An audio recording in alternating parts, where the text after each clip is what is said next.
Hi, my name is Kevin McDonald, and I'm declaring my independence. Independence from what? Why, negative thoughts and energy, of course. Chief among them, hate, division, and fear. You see, I know that we're all one, and together we can solve any problem, save our planet and each other. Please, join me as we come together as one and choose a better way to be. So now, let's begin with my independence report.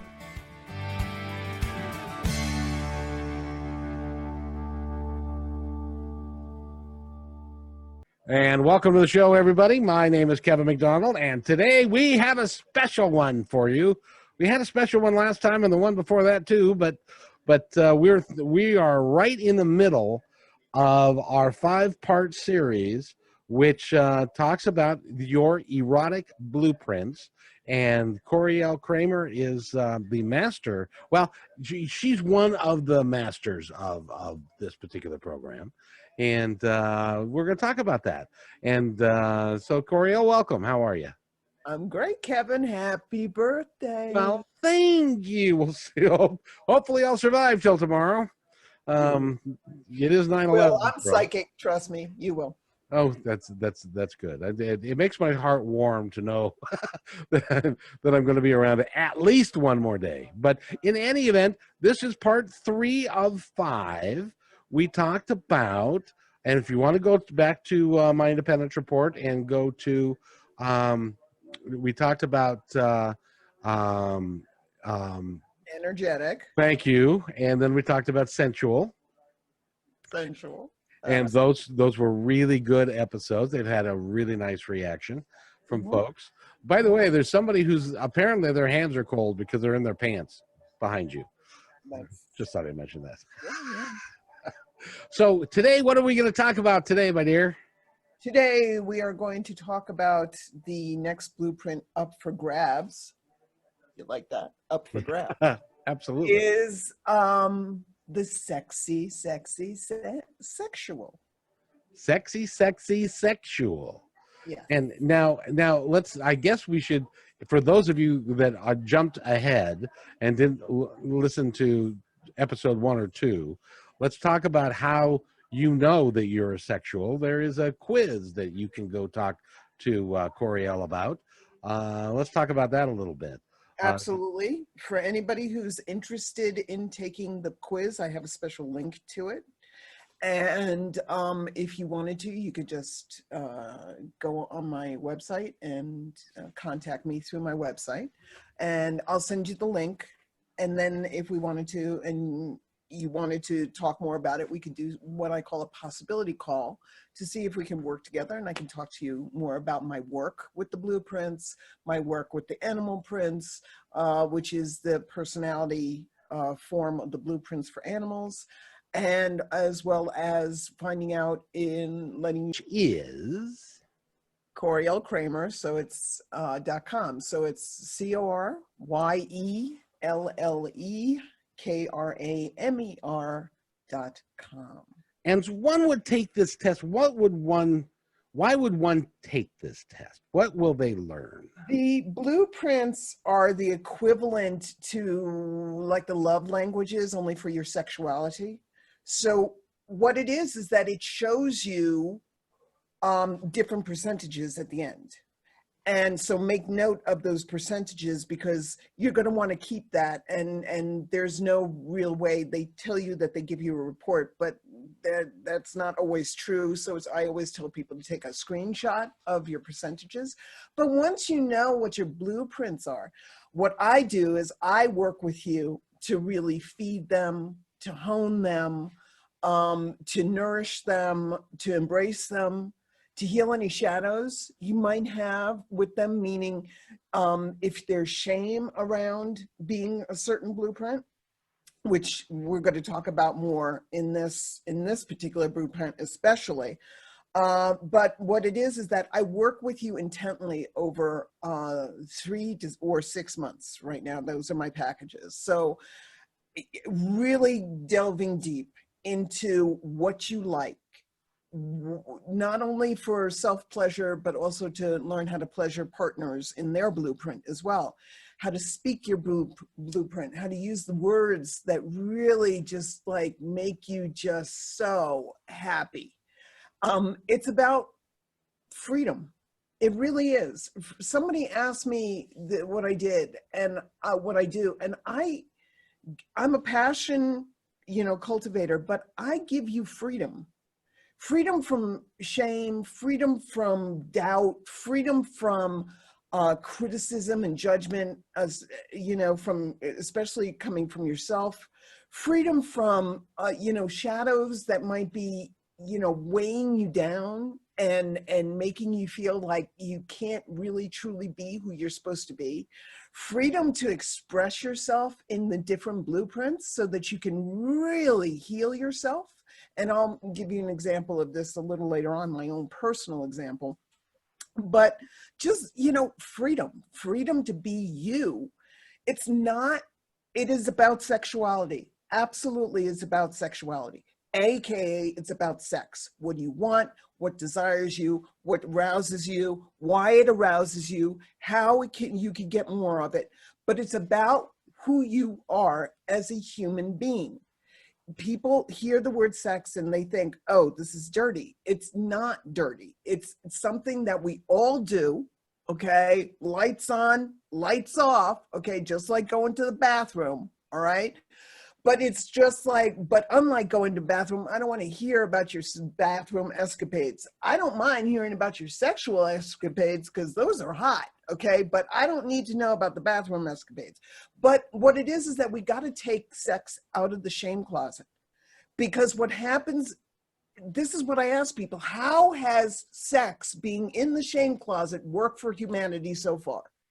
It's made us a shit show of just being shamed and not being who you truly are, and people being killed because they love a certain kind of person, and or they want to do a certain kind of thing, and they're it's like it's enough. It's enough already.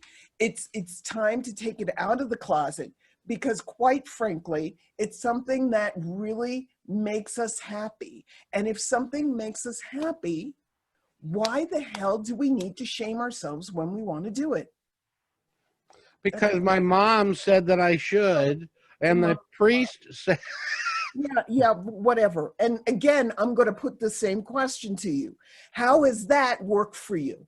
How has listening to those people about sex worked for you? If it's worked for you, great. Okay. My mom was, she had a hippie mentality in the 80s. Okay. So, she was free love and all this other kind of stuff. And she embraced love and stuff like that there. That's great. Okay. If that works for you, if you had an example like that. But if you didn't, and you are hiding who you are, you're embarrassed about what you like, you're shamed about what you like, you feel you're criticizing yourself and hating yourself because of what you like, you're wasting time. You're listening to other people's opinions. And my dad used to say, opinions are like assholes. Everybody's got one, and some are shittier than others. Okay, so I haven't heard that put that way. I've heard it. Everybody's got one, and they all stink. But I've heard that part. But yeah, it's, it's just the way it is. It's enough listening to other people's opinions about who you should be and what you should do. Now, I wanted to touch bases with you about this a couple of issues really, and that the first one is I mentioned priests. And I think that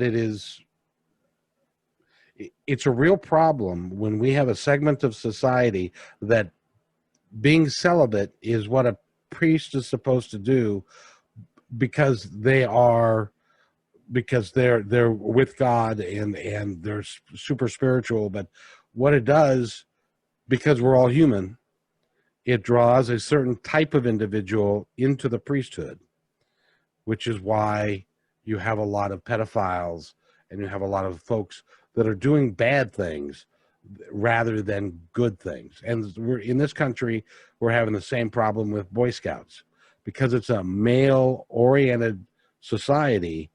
They do the wrong things and it draws the wrong people to them because it's hidden, it's dark, It really is not a it's not a good thing. So my question to you is, I guess, let's see. My question to you would be, number one, and that's what you're trying to get away from, right? Is the negativity and hiding it and those sorts of things.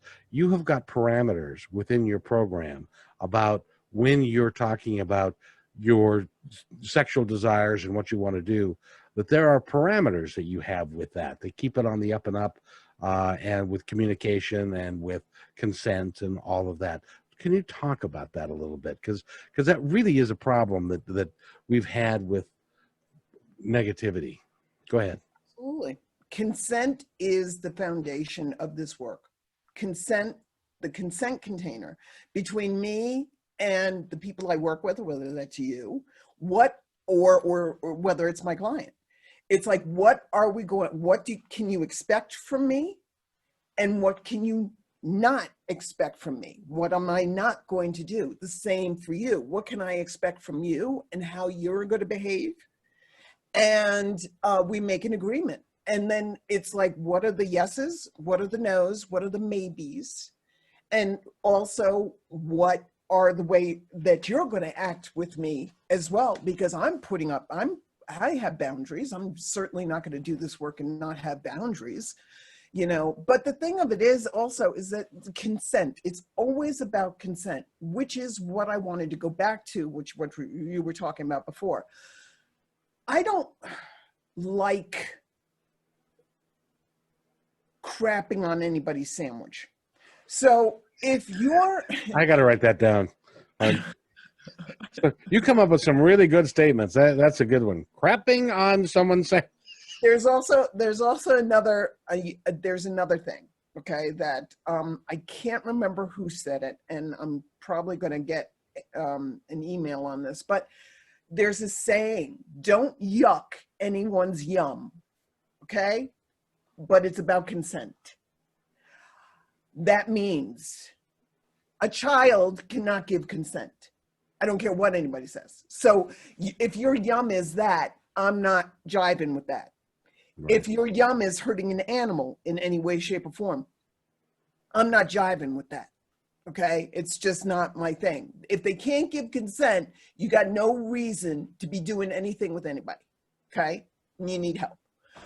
The other thing is that religion-wise, there are a lot of good priests and nuns out there. Okay? Of course. But there's really good ones. And they want to give themselves of God. And they believe that in giving themselves of God fully and completely, they're able to do that with a clarity if they don't muck it up with the physical.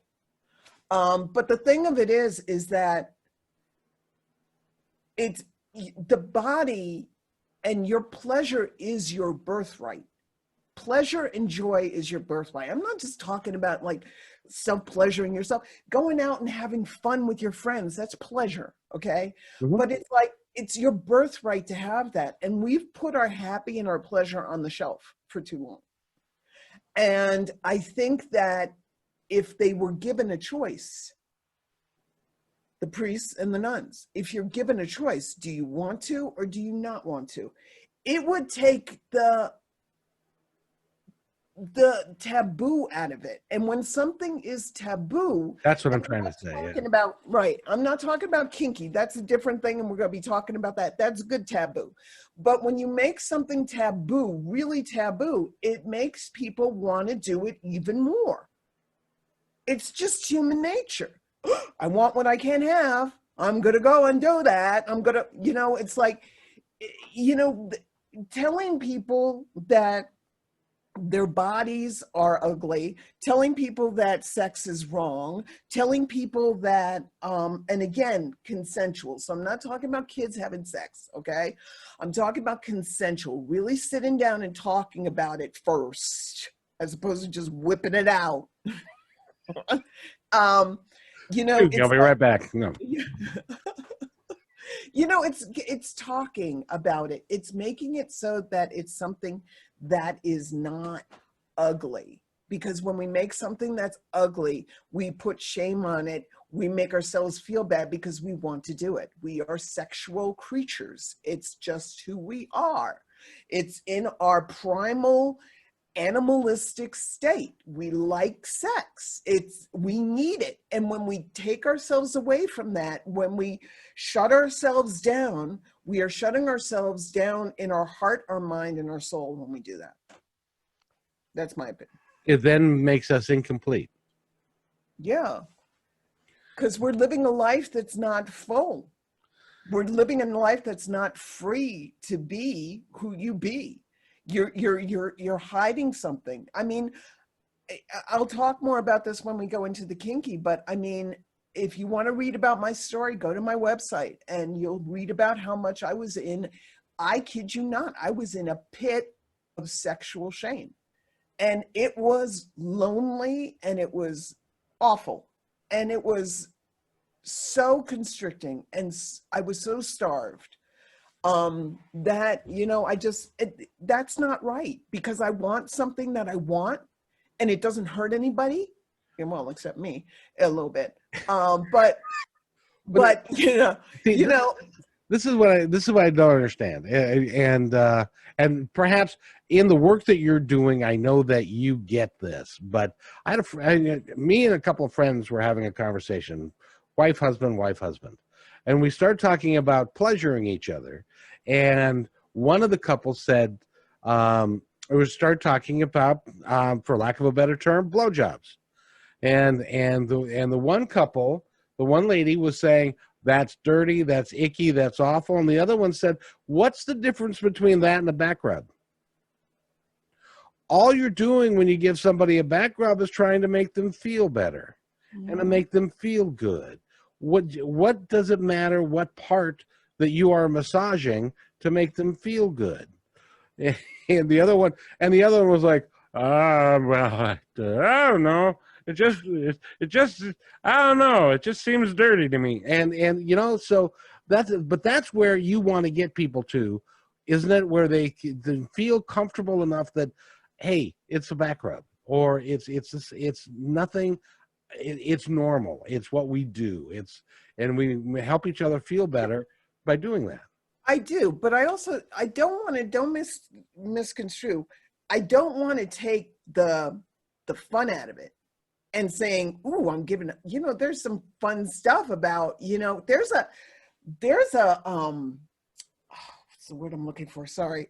There's a thrill when you're giving somebody pleasure with your mouth. There's a thrill that goes through you. Sure. You're like, ooh, this is, I'm doing this. I'm a little dirty. But but see how you use the word dirty as a positive. It's a turn on. Like that's one of the words for the sexual is dirty. You're a dirty girl, aren't you? Or you're a dirty boy, or you're dirty, whatever, you're dirty, it's like, but not dirty. You're dirty. You're disgusting. You dirty girl. Dirty boy. I got dirty thoughts. You got dirty thoughts. It's like, that's a turn on. So you want to be able to have that, but to be able to embrace that dirtiness, that ooh-ness, as opposed to making it something that's disgusting or I keep using the word shame, but that's the greatest word is the word shameful. So that's all a mindset, isn't it? And is that kind of what you help them with, is changing their mindset? I get them to, well, really what I start to do is I really want to work with people and bringing their intuition into play first and foremost. So I really work with them in the first couple of sessions that I work with them. I really hone their intuitive skills. The reason being is just for this, what we're discussing. Mainly, a lot of people come from the mind frame of sex from a cerebral, overthinking about it, thinking too much, thinking, oh, this is dirty. Oh, my mom told me this. My dad told me this. I don't know if I could do that. I didn't get enough hugs. I'm not sure if I could do this. I don't know what's going on. If you can nullify that and quiet that, which is what I will do with you when I work with you and hone your intuitive skills, you come from it from a place of knowing, this place of just knowing what feels good and using that knowing as your GPS towards your pleasure.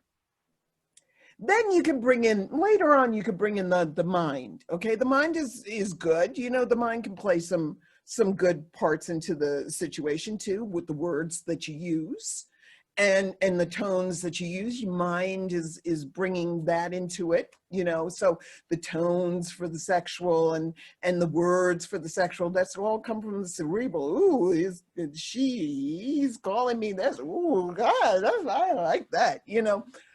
But it's really about coming from your intuition, because when you come from that knowing, you are going to be able to really use that in such a powerful way to get out of your head.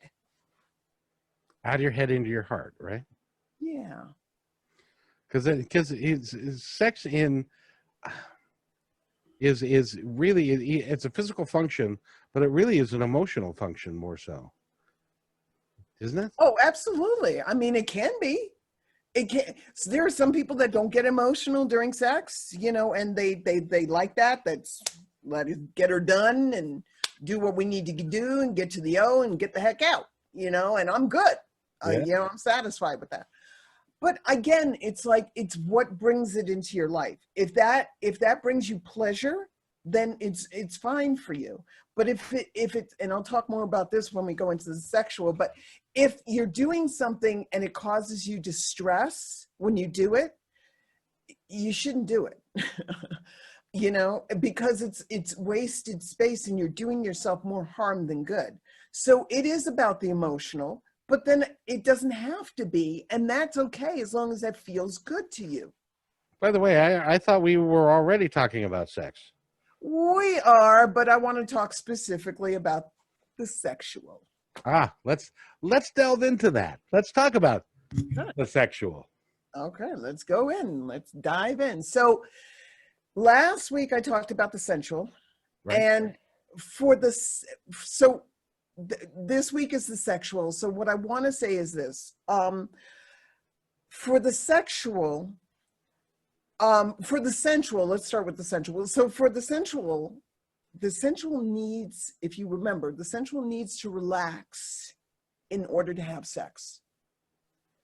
The sexual needs sex in order to relax.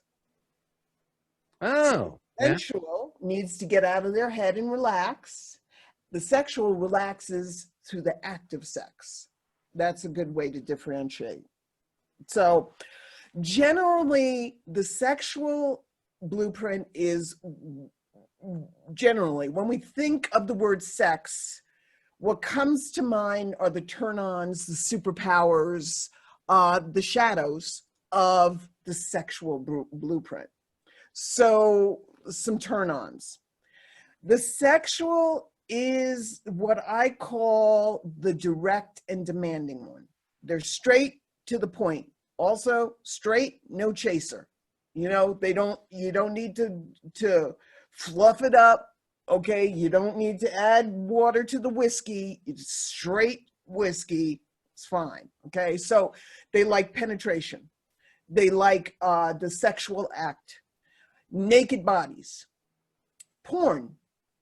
Okay, they like genitals. Genitals, they're very focused on the genitals, the breasts area, if it is a body that aligns with the female body that they're dealing with.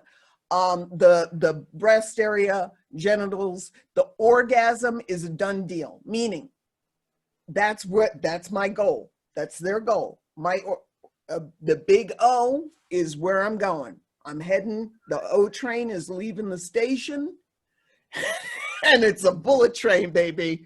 We're going straight for, you know, wherever the O is. Oh, so I get it now. I'm beginning to get it. So the sensual can, and unfortunately, can be the female who needs to be wooed, that needs to be kind of guided in, and then you have the male who's the sexual, that is like, all right, come here, all right, hurry up, we got business to do. Is that right? You are totally wrong. So, well, thank you. That's sorry. why I do this show. But this is what we're trying to do. Okay, we're trying to bust through, myths like this, that the sexual has got to be a guy or the sensual has got to be a woman. That is not true whatsoever. So, if I was going to describe it as anything, okay, what I would say is, the people, a sensual or a sexual, can be any gender, doesn't matter. And is there a percentage of more that the people that align with male bodies, that meaning people who may or may not be in a male body at this moment, but align with being in male body? Are they more of a percentage? I don't know. And I've met a lot of sexual women. Jaya herself started off deeply sensual, the woman who thought up and came across with the blueprints, my mentor. She was deeply sexual, and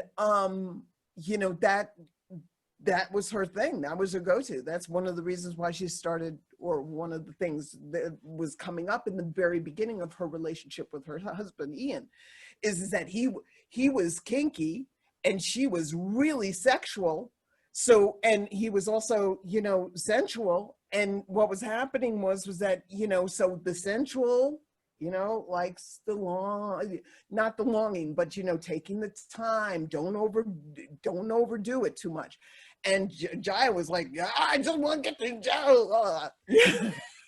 Hurry up. Come on, let's get on. Come on, let's go. Let's do this. Yes. And they talk about this very, very openly.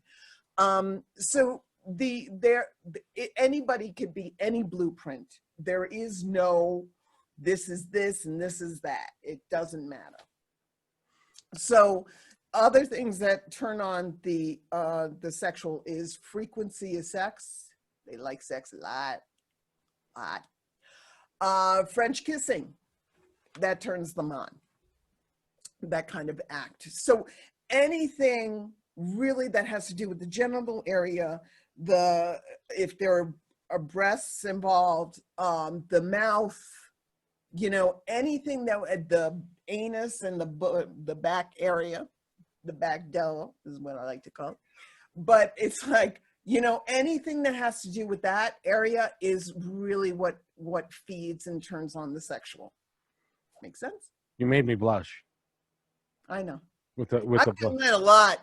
With the back area and stuff, it's like, oh, okay, well, of course we all have one of those, We do. We do. And, it's a lot, there is a lot of nerves in that area, and they could be very, very, it could be extremely erotic. If it wasn't, nobody'd be doing it. Well, now that's true. That's true. It's time like this when you want to tell a story, I'm going to refrain. Okay. You can share if you want to. Oh, no. All right. Remember, this is a podcast. This is going to be up forever. So yeah, when I'm 92, I don't want my great grandkids coming back and saying, Grandpa, we looked at your podcast. You did that. So anyway, but it might help them. It might help them to heal. If they need to heal. Back in the day, they say, hey, a grandpa could do that. I could do it. Anyway, so some of the superpowers of the sexual. Okay. Describe superpowers in general for everybody that may have missed. What are superpowers? Superpowers are the things that the different blueprints can do that are really good. They're really good at. Like the sensual, what I was talking about before, the sensual can have, like, a sensual can, orgasm from eating like a delicious meal. Okay. They have many kind of like orgasms. I'm very sensual, so I'm constantly twitching, all the time. And they make the yummy noises and things like that there. Which, of course, what I would say to that would be, well, at least if I had to buy you a meal, at least I got some good out of it. There you go. You're never disappointed with the sensual.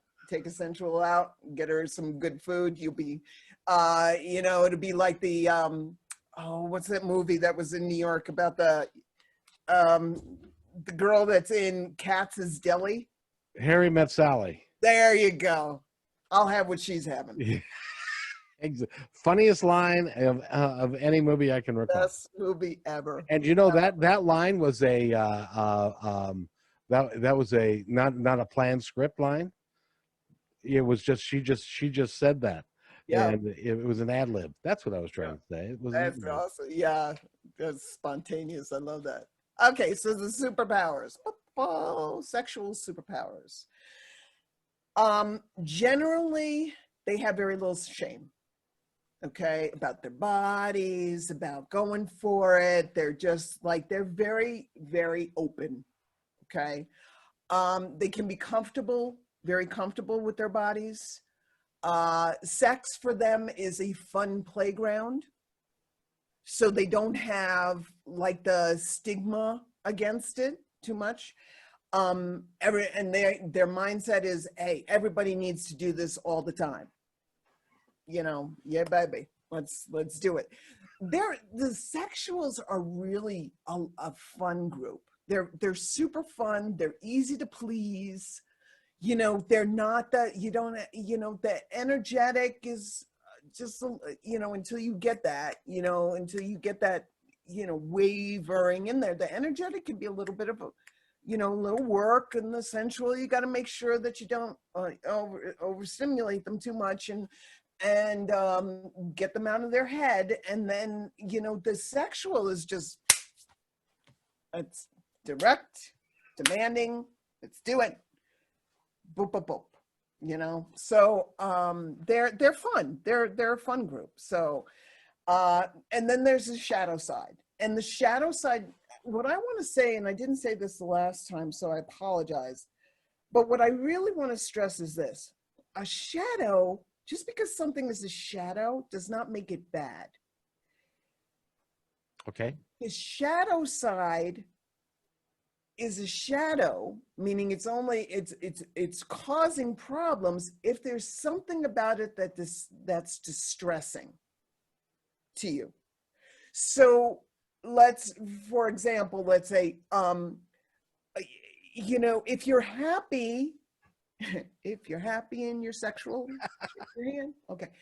If you're happy as this, and this, the shadows I'm about to tell you are not a bad thing for you or causing stress for you or your partner or partners, then you're good to go. Okay, you're embracing your shadow, it's all good, you know, no big deal. But if it is causing distress, if it is causing problems in your life, or it's causing problems in your partner or partner's life, then it is not a good shadow. Okay, so the sexual can have a very narrow viewpoint of sex. We're getting it done. We're going to do it. We're going to go for the O. Yeah, team, going for the O. Okay. So again, that could be a turn on for some people, and it can be a turn off for other people who need a little bit more. Okay.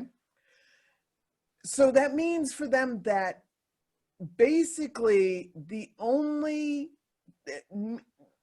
thing that counts is penetration of some sort and intercourse. Okay, so only penetration and intercourse counts as having sex, supposedly, if they're in that shadow mentality. It's about the act for them. Everything else is just fluff.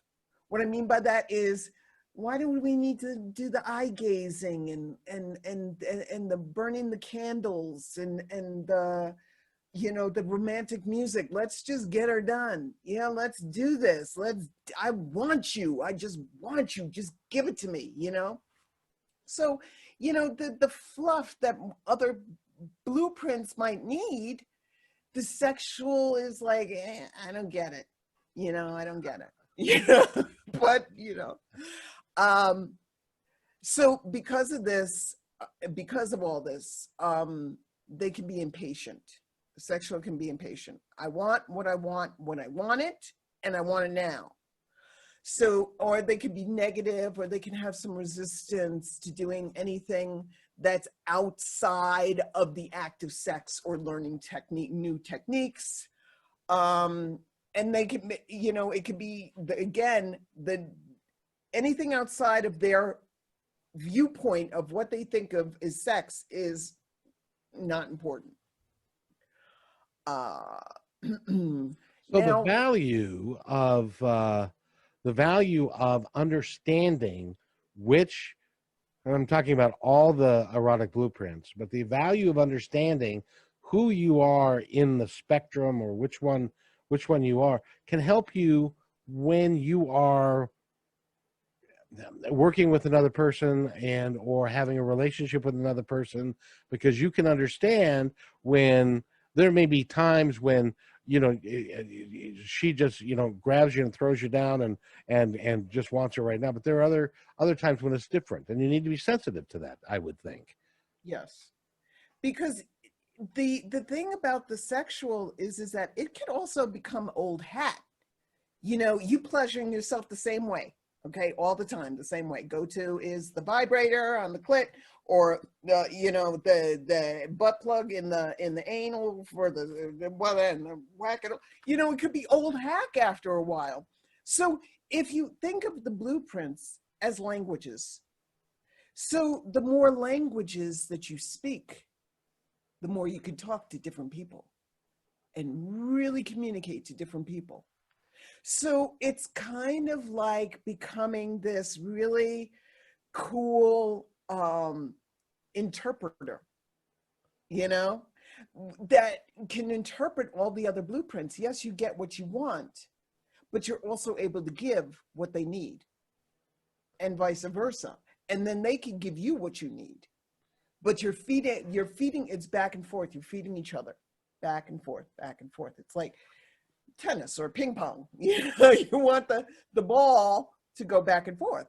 Or a great dance, Or a great dance. you know, a slow dance where you're moving together, and or like the cha-cha-cha or something like that. So let's talk about Coryelle again. How do they reach you if they want to talk to you? Website is Coryelle, Coryelle, Kramer, Kramer.com. Kramer with a K. Now, when I took the blueprint test, Mm-hmm. which you can email Coryelle and she can set you up with that, if you're serious. It's not something that if you're just kind of curious, but you really gotta. But when you gave it to me so that I could do this interview and have a better understanding of what it was all about, sexual was lower on my list, Mm-hmm. and I guess, and we're going to talk. Are we talking about kink next time? Yes. Yay. So when you're talking about, because I had, if you were let's play a little game. This will be fun. If you were you and I had decided that we liked each other enough, that we liked each other with our clothes off enough to talk about that, and you, being who you are, knew that I was lower in sexual and zero in kink, how would you approach me? Well, first and foremost, whatever I would do, I would make sure that it's on a yes or a maybe side of the equation. Because if it's on the no side, so communication, communication, communication. And if it's on the no side, it's not even an issue. We'll go through another avenue of working with you. But if you were kinky and you were, what was the other one you said? I'm lower in sexual and zero in kinky. So maybe you were talking about massage before. Uh-huh. So because think of it kind of like a Rubik's Cube. How am I going to approach this? It doesn't have to be, it doesn't have to be like straight on till morning, although yes, the sexual likes that to a certain extent, but you can play with it a little bit. So something like tantric massage, which is dealt with, normally is dealt very much closely with the genital area, is something that, number one, it raises up and feeds your energetic because it's about the massage and moving the energy and stuff like that there. But then it's also embracing the sexual because it's direct genital touch. So, you know, something like that. And then again, with the kinky, again, I'm going to say this, can be anything that you deem taboo or naughty. So that gives us Costco, 15 Costco's worth of information that we can work with. I mean, it's huge. So finding stuff, maybe there's energetic kink that you're into. Maybe there's you know, there's sensual kink that you're into, which is more about the sensations, running a feather down your body, stuff like that. There's so many ways that you can do this. It does not, absolutely does not have to be the straight go-to. You can have a little fun with it, a little bit. So, Oh, absolutely. So when you're working with couples, do you help them understand how each other is and to change? How much change occurs when you're working with someone for 3 months or 6 months is a long time? Are you able to affect meaningful change? I assume you are. absolutely. I mean, it depends on a couple of things. It depends on how easily these people, if there's any resistance and where people have resistance, because we got to work through that first before we do anything else. I got to work through the resistance. If you have resistance towards sex or towards embracing kink or towards the sexual in general or anything else like that there. So resistance has to be addressed, because if not, I'm going to keep on hitting that wall. So then what we do is that then once we get the resistance and we recognize the resistance, then we can start playing, you know. And again, you know, people usually, when you say a blueprint, when you say sexual, your mind goes straight to an image or an idea of what a sexual is. When you say kinky, immediately you're going straight to the floggers and the nipple clamps. Then you got the sensual. Then you're thinking, oh, the sensual is all about, you know, furry and fuzzy stuff, and which it is to a certain extent. Then you're talking about the energetic. Oh, that's all about crystals and shit. And it's like, you know, that's limited thinking. There's so many ways that you can embrace this. So change can be anywhere from being able to just embrace your own blueprint and find out what you like to pleasure yourself, how you like to pleasure yourself. And through that, you can learn, and then find out your partner's blueprint and how they like to pleasure themselves, and then do that on each other. So it can be any kind of change from major to minor. But I'm shooting for, if there's anything sexually negative that's going on within you, anything discordant sexually that's going on within you, to be able to address that and to be able to heal that.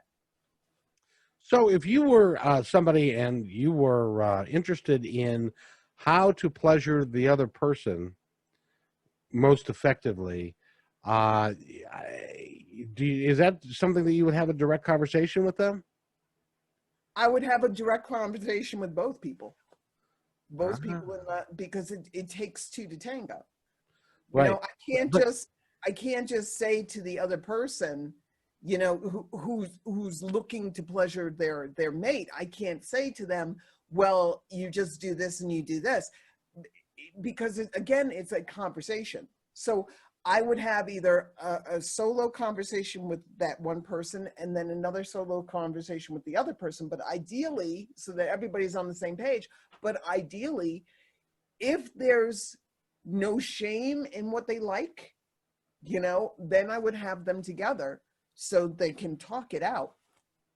So if you were if you were just a couple and they've worked with you for a while, and so they've graduated, as it were, and they're in, and I assume this would have already happened, but when he says to her, you know, I would like you to show me what you like me to do to stimulate your genitals, um, Is that something that people do or have or it'd be, Sure. I mean, it'd be that's a like, conversation. That's a conversation that you can absolutely have with your person. It's ideally if better if you're doing it with somebody like me who's a coach, because I'm trying to be as neutral, kind of like Switzerland during World War II. I want to be neutral. Okay. So I'm trying to help both of you guys to find out what you need and to be able to speak that language and to be able to touch and to be able to feel and to be able to express yourself, so everybody is seen, everybody's acknowledged, everybody's heard. gotcha. Now you're not a what you would call a sex therapist, and No, so it's not about a bunch of people getting naked in a room. I'm assuming. no, I Or don't do it's that. I'm not a sex therapist. I'm working, if I work in person with a couple or a person, I will not be touching them. I will be instructing them and instructing them on how to touch their partner, but I will not be touching them at all. and that's just the agreement that you have. That's the way that I feel comfortable, and plus it's the law. It So is. it Oh, is, I and I had don't no want to idea. get down that slippery slope. So can we, do you want to continue with the sexual? Well, I don't know. I'm just kind of sitting there having a good time talking to you. That's all. But I figure we might as well finish up because we're almost done with this, and then people have a better viewpoint of what the sexual is all about. Right. So, Let's okay. finish. Well, let's finish up then.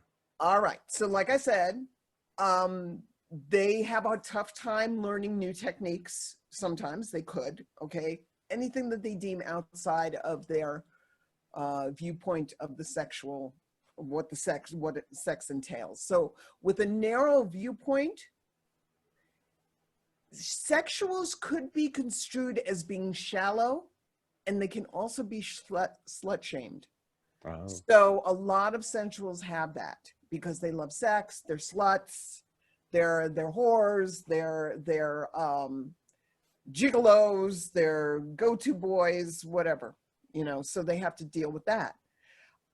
Wanting the certainty of the O, and that could be, again, if they want that certainty, I want that the O train's leaving and it's pulling out of the station, I want to go there, get out of my way. It could give you this kind of like narrowness because you're thinking about the destination, you're not thinking about the journey. That happens a lot, and some of us are scared of the destination, so we think about baseball. Yeah, great. That never worked for me. Anyway, Just so kidding. I wanna make sure that we understand there is a difference between orgasming and ejaculating. So the O is the state, the orgasm is the state in which the ejaculation, the process, which is the process, comes about. But it's difference between orgasming and ejaculation. So they need to know that. There's also the shame of being asexual, especially because society, especially here in the US, we have a very negative view of sex. So a lot of sexuals can have shame about the fact that they want what they want. And they could be, it could cause them a lot of trouble, meaning if they're ashamed of who they are, they might be tapping it down so it's not so intense, which is constricting themselves and not doing the thing. Or they could be in total incomplete. It could be total incomplete. They could be totally and completely in the closet. So I have a little story. So my thing of it was that, and again, I talked about this before, but I shut down my sexual when I was quite young. I was a very sexual child. I liked to be naked and run around barefoot, and I didn't care, and everything's good. And, I was fascinated by the body and, stuff like that there. And I'm playing doctor all the time and stuff like that. So, but I got shamed by my parent, my mother, my father. My mother was okay. She didn't really say, woo, yay, she's playing doctor. So that kind of freaked me out. But he did, you know, he came in when I was playing doctor with my little boyfriend and freaked out. And I remember having a extremely visceral kind of like shut down feeling. And so what I did was, as I was growing up, I would be um I would be erotic, but I wouldn't be sexual. I always had my sexual tamped down. I wasn't aware I was tamping her down or him down. I wasn't aware of that. But I would be like, I would be okay, but I wouldn't be overly sexual, you know? So what happened was that I did a event with Jaya in May, and we got to the part where they were talking about personas. And personas, this is work that I love, that I'm taking another course that Jai gave called the Erotic Persona course, and I love it. The personas are so powerful because they help heal shadows. When there's something ashamed that you're ashamed of, you bring in a persona and it just heals you like unbelievably. But I didn't realize that my sexual wanted to come through until all of a sudden I got like this pull, and we were on break, and I go and I make a mustache. I put on my father's pork pie hat. And I came back as my sexual, and one of my sexuals and one of my personas, and his name was Joe. And Joe was, in the space of just a few minutes, people were responding to him. Oh my God, Joe, you're so hot. My voice changed. My mannerisms changed. I totally and completely embodied Joe. And I was seen, I was heard, I was acknowledged, and I felt my sexual just click in. And I felt, that's the best way I could describe it. And I felt like this healing presence towards my sexual. Like I was finally able to acknowledge him and love him and care about him and bring him out into the light.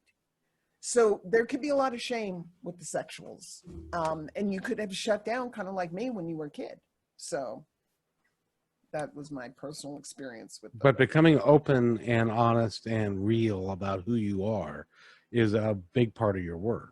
Oh God, it just, you know something, I'm a shapeshifter. I'm all of them. But I just, it's like being able to breathe.